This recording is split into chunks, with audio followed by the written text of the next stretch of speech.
Claire Bonnevat, bienvenue à Pas sorti du bois. Oui, bonjour, merci de m'inviter, c'est sympa. Tu viens tout juste de littéralement sortir du bois parce que tu étais au Québec Méga Trail la semaine dernière. Là, tu es à Silverton, on est à 2 pas de la ligne d'arrivée, la ligne de départ. Comment vont les jambes? Comment tu te sens à l'approche de la course? Ça va, j'étais un peu blessée avant le Québec Méga Trail, donc là je suis toujours blessée forcément, mais globalement oui, j'ai récupéré. Le plus dur c'est l'altitude, quoi. Oui, c'est ça, parce que là on part du Québec Méga Trail où on est à 0 mètre d'altitude, on monte un sommet impressionnant de 800 mètres. Pour le Québec, c'est beaucoup. Pour ici, 800 mètres, c'est 2000 mètres sous le niveau de la Terre. C'est ça.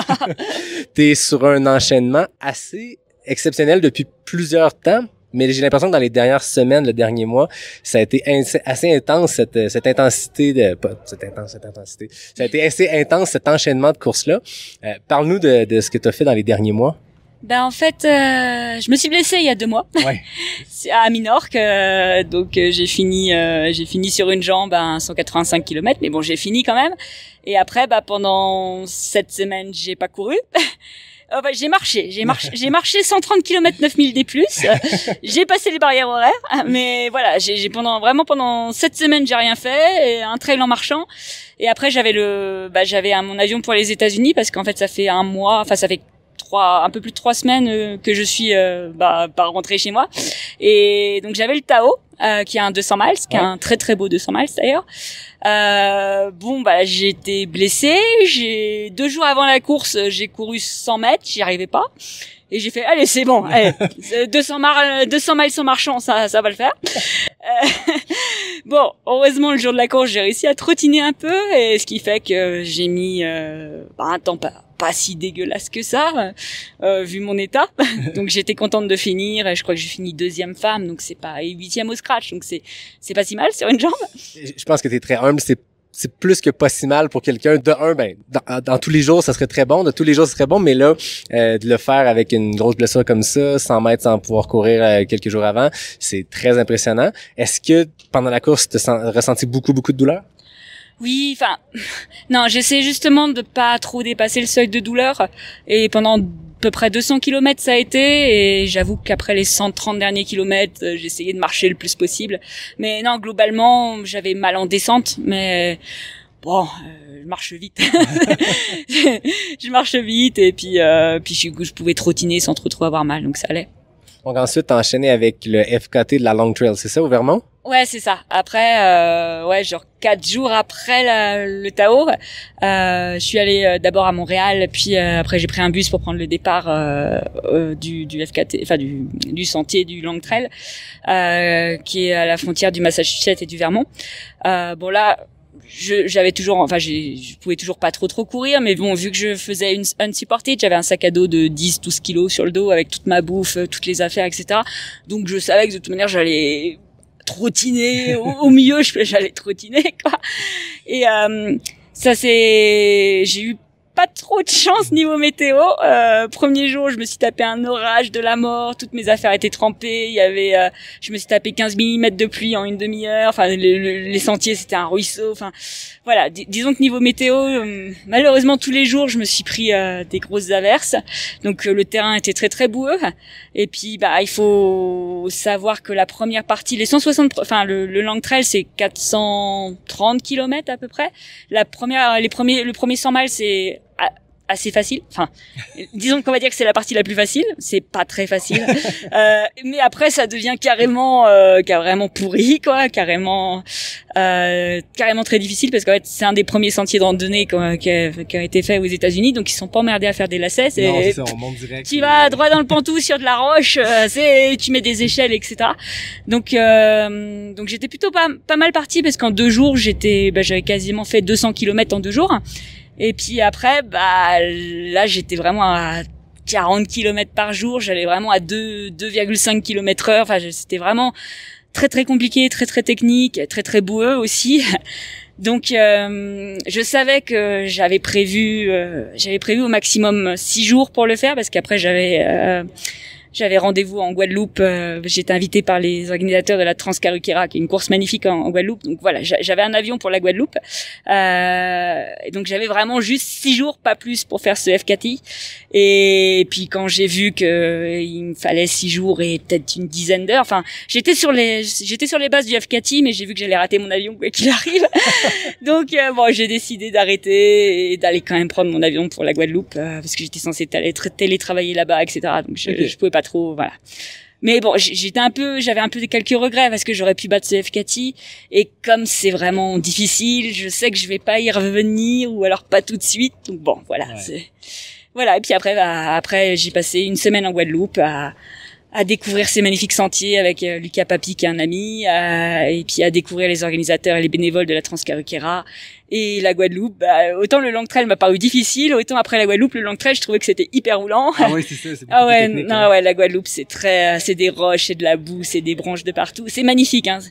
Et c'est de la végétation, enfin, c'est très luxuriant, mais c'est les sentiers les plus techniques que j'ai jamais fait de ma vie. Ah oui, Ah ouais. littéralement. La diagonale des fous, c'est roulant, hein. La diagonale des fous, c'est une autoroute.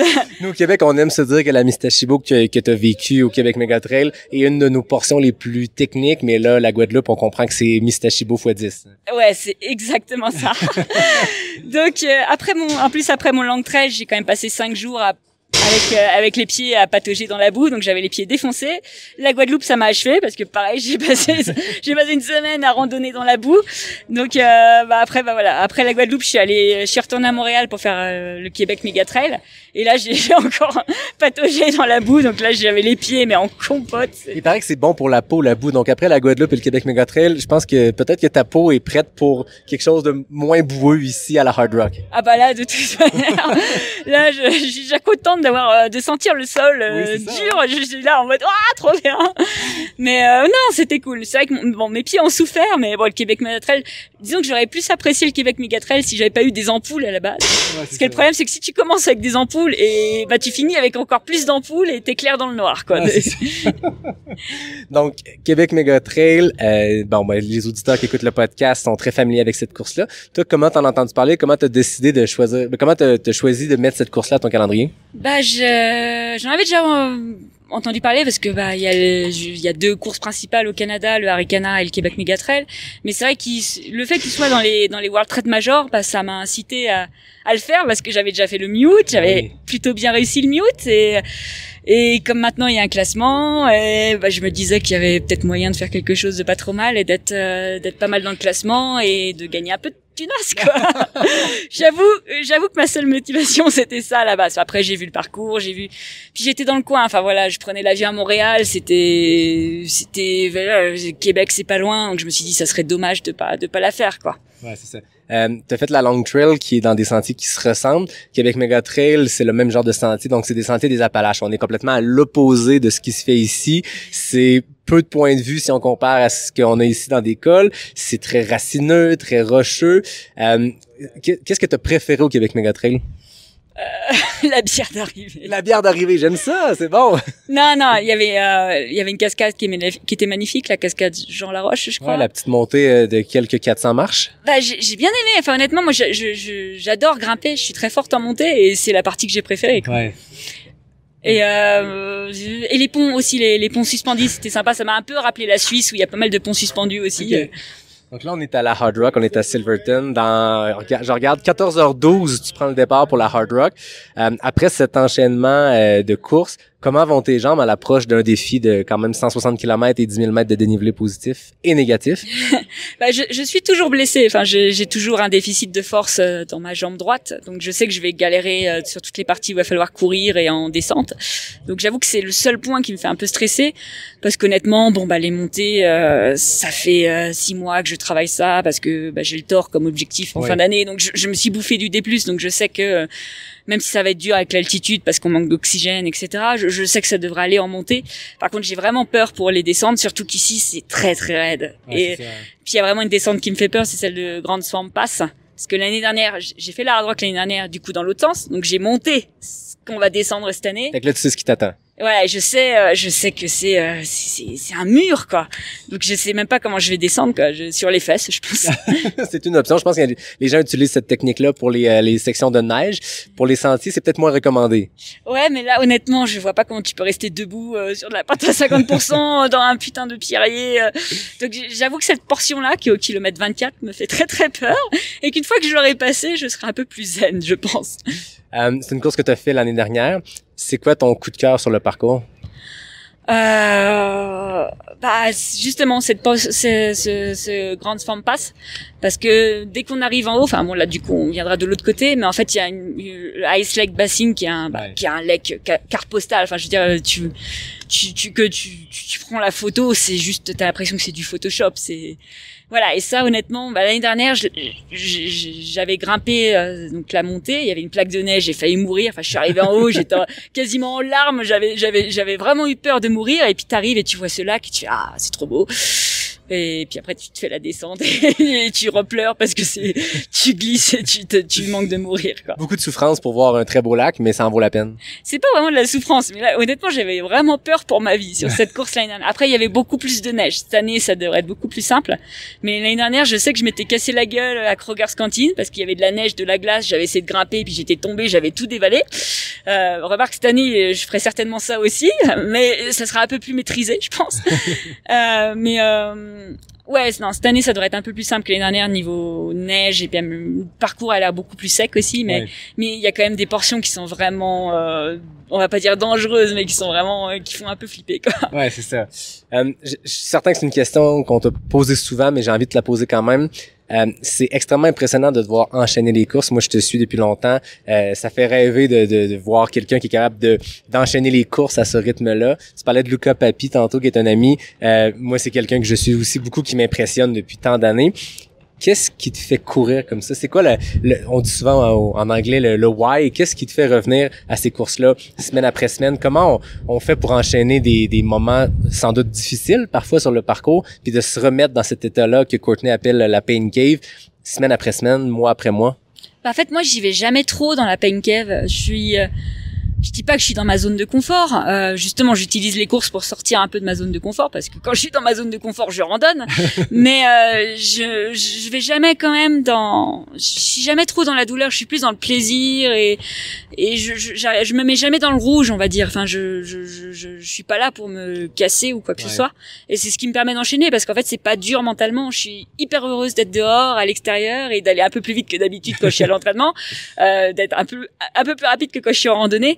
Mais j'ai beaucoup de plaisir et finalement bon, bien sûr qu'il y a des moments où forcément sur un ultra il y a des moments de moins bien, etc. Mais je suis jamais à me demander pourquoi je suis là ou parce que je suis entraînée pour, et parce que j'ai tellement de plaisir à être dehors que finalement ça contrebalance tous les moins qu'on peut avoir, quoi. Ouais. Il y a un sentiment de communauté très fort dans le monde du trail en général. On a une communauté trail très très forte, très passionnée au Québec. On sent ici que c'est quelque chose complètement différent, mais animé par la même passion de la montagne, par la passion du dépassement. T'as la chance, en faisant plein de courses, de rencontrer plein de gens de la communauté trail, plein de types de communautés trail un peu partout dans le monde. Toi, qu'est-ce que tu vas rechercher humainement dans ces expériences-là? De rencontrer effectivement de nouvelles personnes, puis il y a aussi tout ce brassage de cultures, de gens de différentes nationalités. Et c'est vrai que la hard rock, pour ça, c'est génial, parce que on voit le trail aux États-Unis, qui est pas du tout comme en Europe. En Europe, la hard rock pourrait pas avoir lieu. Enfin, ça serait jamais autorisé. C'est trop dangereux. Il y a aucune préfecture qui serait suffisamment folle pour autoriser cette course. Et du coup, les gens ont aussi un rapport différent avec la nature et avec ce que c'est l'outdoor et être dehors.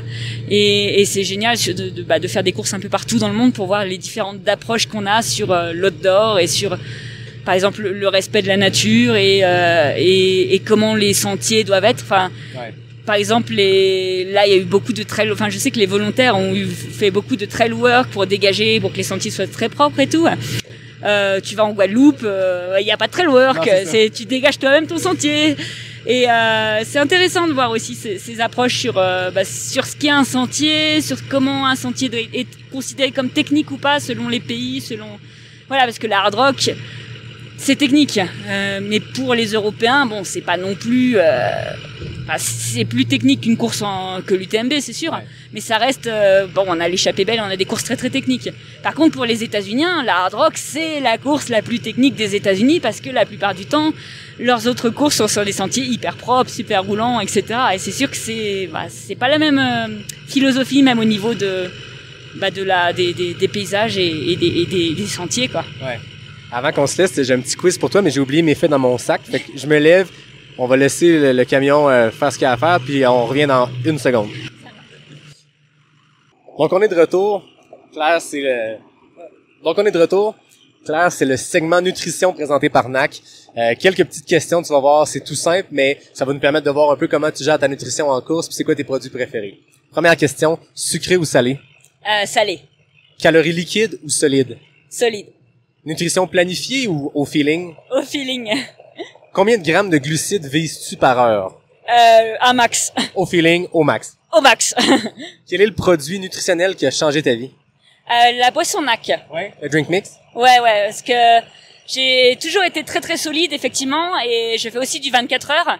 Et je me suis rendu compte et de la backyard, et je me suis rendu compte que sur ce genre de course où pendant 24 ou 60 heures, tu cours, tu peux pas faire que du solide. Donc le drink mix, ouais. Et quelle saveur est ta préférée? Ah, le watermelon. Ah, à date, c'est la deuxième fois que je pose les questions, et c'est ce qui revient tout le temps.